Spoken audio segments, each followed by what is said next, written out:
all over it. So he's smelling and licking rose oil. This is Rose Auto, and he's deep into it. Like, he's just really after it. Any butts? I'm gonna check and see what Jen's doing. Yeah. Okay. So let's we'll go with neroli next. Come here, buddy. Angus. Come on, sweetheart. Check this one out. And you just licked a piece of crumbs off the floor is what he did there. Want that one? See, neroli, and see, he's not coming into it. He's kind of backing off it, so it's not something that he's not interested. He's not interested quite like he was with the rose. Yep. I mean, with their olfactory system, it's developed to a sense that, I mean, he is smelling it as he is right here now, but this would be classified as a zero interest or no interest in the neroli. Okay, so neroli's not useful for him at the moment? So neroli's not useful for him at the moment. Now, okay. I am going to pull out a big gun here. I'm going to pull out the garlic, and the garlic, of course, is good for all kinds of infections, whether it be scratches, bites, that sort of thing, so we'll see what he does. See, now he's checking it out. There again, we got the mouthing. So with his ears being inflamed, this is a good indication that he's got needing a boost of his immune system. But there again, he's not displaying quite the excitement like he did with the rose oil. Hello. But he keeps coming back. He keeps coming back to smell it. He takes a break. Lots of mouthing, lots of licking.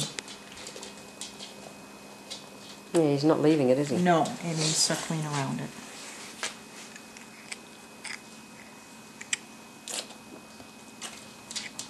See, it keeps, we're looking for a boost here.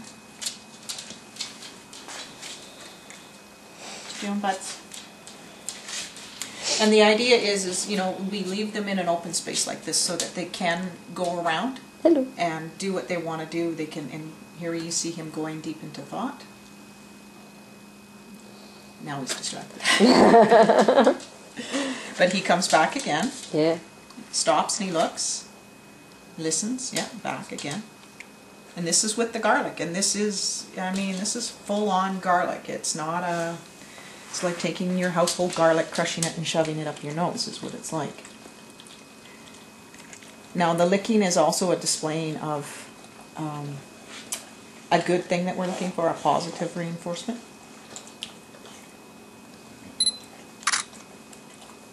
The grooming of their front legs, it's a soothing.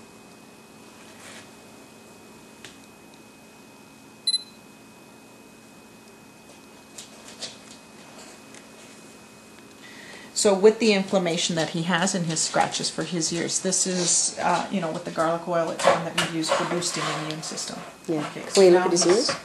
Look at his ears. Come here, buddy. Angus. Come here, honey. Okay, sit. Thank you. Good boy. Show us your ears. What? Mommy, be gentle.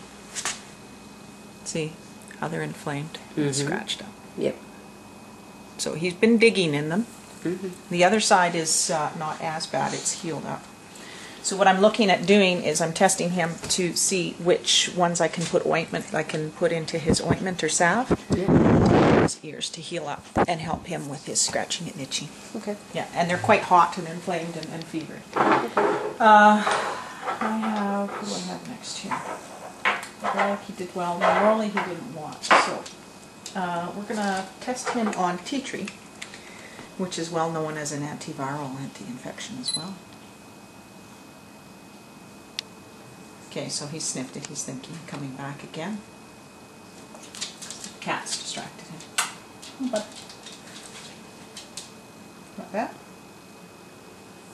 Yeah, there's an interest, but you can see there's not half as much an interest as what there was with the tea tree or the rose. So this is like, yeah, okay, it works, but you know, it's not the key one.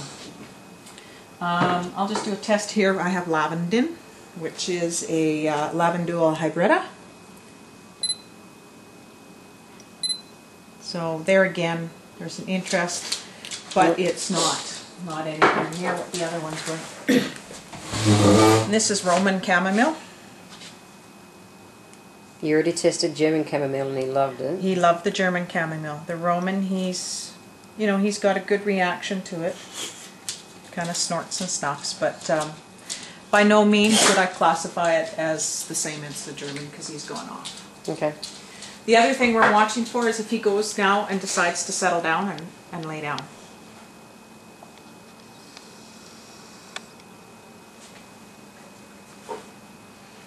Come here, buddy. You want to check out the ointment? Yeah, come see. Come see what Mom's got. So what I have here is just a base salve, and it's infused. Okay. Oh. We don't. Okay, that's a positive. Yeah. It's an infused oil salve that I've done, and as you can see, it's a good one. It's black poplar buds infused in olive oil, calendula, St. John's wort, rosehip seed oil, coconut, olive, sweet almond, and grapeseed oil. And he's liking this.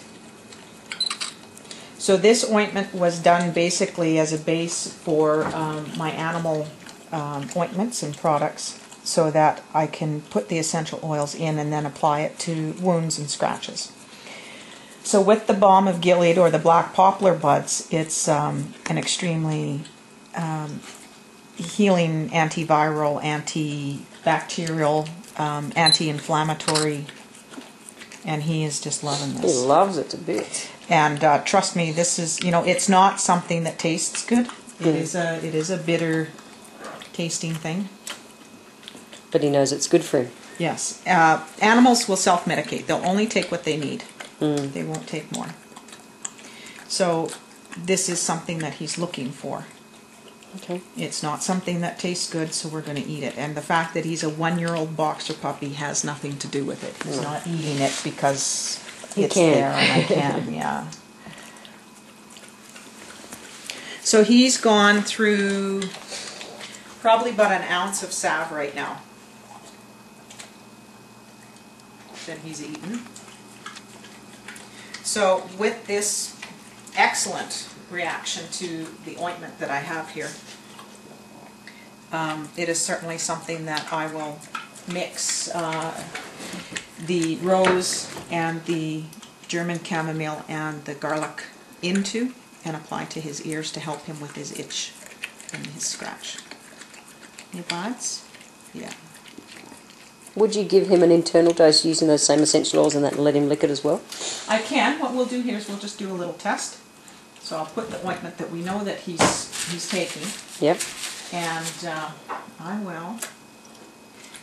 In the past, when I've used rose oil on myself, just as, you know, as a perfume or as a pick-me-up for my own personal uses, he has come and licked the oil off of my skin.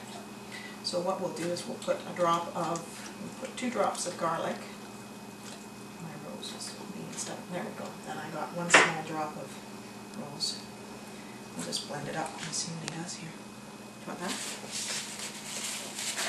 Okay. Oh yeah. Okay, so he's more hesitant about it with the garlic in it. Yeah. Yeah.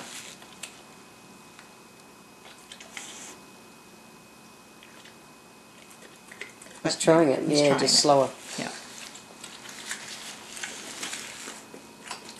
So topical application more than internal. Yes, absolutely.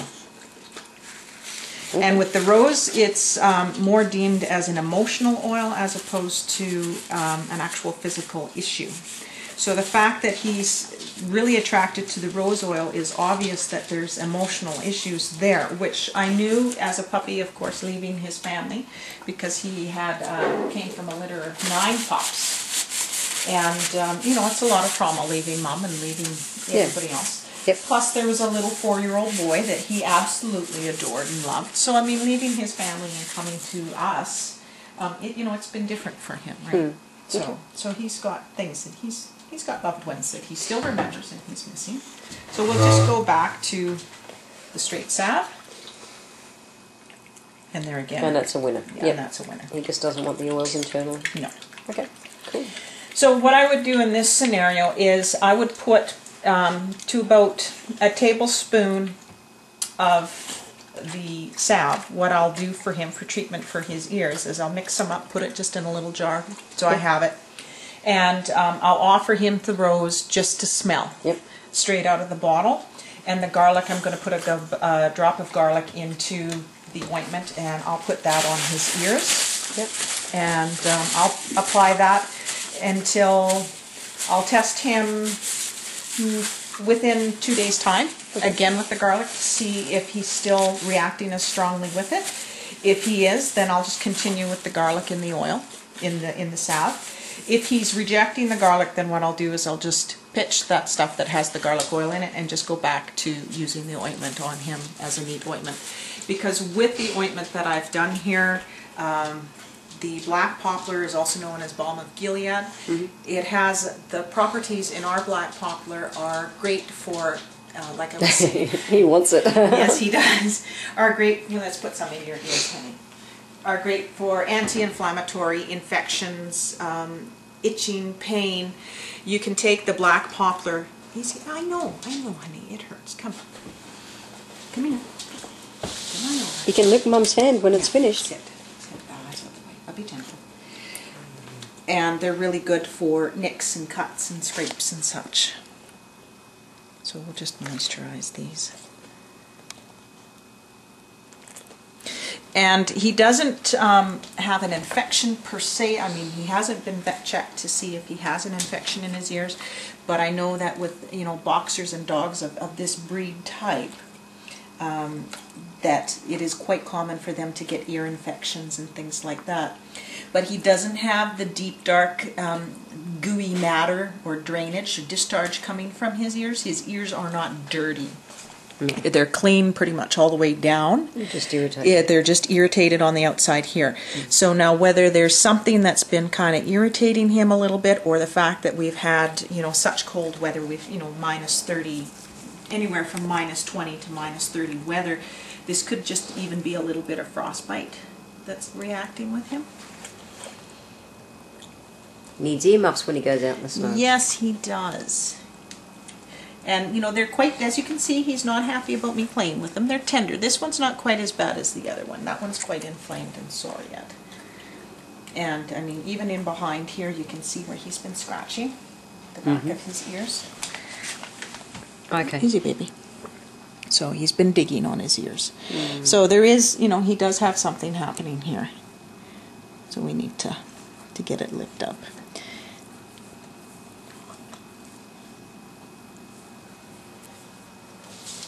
Let's see this one. Yeah, no, you're not scratching on this one quite so bad. Okay? Hello, gorgeous. You got drool all over the place here now, don't you? Yeah. Okay, so do you want some more? You want some more rose? You want to smell that one again? Yeah, see, he's backed off that now. So with the emotional oils, we tend to offer them in the evening like this, before they settle down for the night. Same thing with the horses when we're dealing with emotional issues, traumas, past abuse, or even with mares that have lost their foals, either in utero or even having foaled and then the foal ends up dying due to complications or something like that. We see a great loss, and they usually tend to attract to the emotional oils like neroli and rose and such. So we offer the emotional oils in the evening, we offer the healing or the therapeutic oils in the morning. So with him reacting the way he is, he may very well have a stronger reaction to the garlic tomorrow morning when we check him as opposed to tonight. And with that said, he also may not want anything to do with the garlic in the morning. He may have gotten enough out of it. Yeah. Cool. And there, see, he's rubbing himself now, working to get the oils off. So there must be a little bit of the oil coating within the ear that's uncomfortable. Yeah. Okay. So, and he'll just, you know, he's settling down after he finishes trying to rub everything off. But yeah, certainly more, he's looking for ingestion of the product as opposed to the essential oils. So we've seen that. Yeah. And like I said, with this we've got the balm of Gilead, we have St. John's wort, rose hip seed oil, and then of course the carrier oils of coconut, sweet almond, and grapeseed. Our big guns in here are the rose hip seed oil, which are anti-inflammatories, scar tissue, the St. John wort there again, and the balm of Gilead. And they contain omega-3, 6s and yeah, and the calendula. Cool. So I mean, everything's working. Excellent. To heal and help. So we'll check them again in the morning and go from there. Cool.